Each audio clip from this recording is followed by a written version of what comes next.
Voici l'histoire d'une paire rare de jumeaux conjoints. L'aîné était une personne normale, tandis que le plus jeune était un monstre, qui ressemblait à un morceau de chair. Dès leur naissance, leur père a vu le jeune jumeau comme un monstre. 12 ans plus tard, le père a fait venir des médecins pour pratiquer de force une opération de séparation sur les jumeaux. Lorsque l'aîné l'a appris, il s'y est vivement opposé. Il avait peur que quelque chose tourne mal pour son jeune frère pendant l'opération. Mais peu importe à quel point il s'est battu contre, il n'a finalement pas pu échapper à l'opération de séparation. Heureusement, l'opération s'est très bien déroulée. Cependant, le père sans cœur a jeté le jeune jumeau dans un tas d'ordures, le laissant se débrouiller seul. Quand l'aîné s'est réveillé et a vu la blessure sur son corps, il a été submergé de chagrin. Alors que sa famille dormait profondément, il s'est faufilé et a sauvé son jeune frère de la poubelle.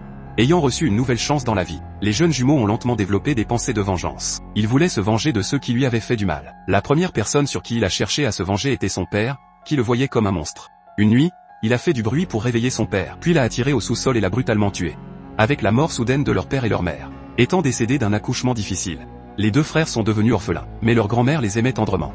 Non seulement elle les a accueillis chez elle pour prendre soin d'eux, mais elle ne s'est pas souciée de l'apparence monstrueuse du jeune jumeau. Sous les soins attentifs de leur grand-mère, les deux ont vécu une enfance inoubliable et réconfortante.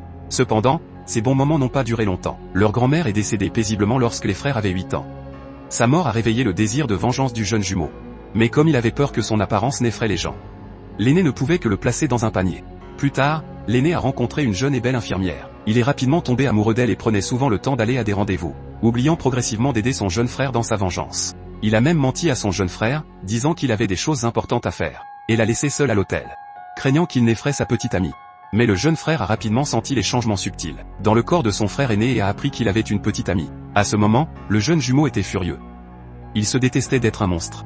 S'il était une personne normale, il pourrait vivre le sentiment d'être amoureux comme son frère aîné. Dans sa colère, il a eu une énorme explosion émotionnelle dans la pièce, endommageant gravement tout.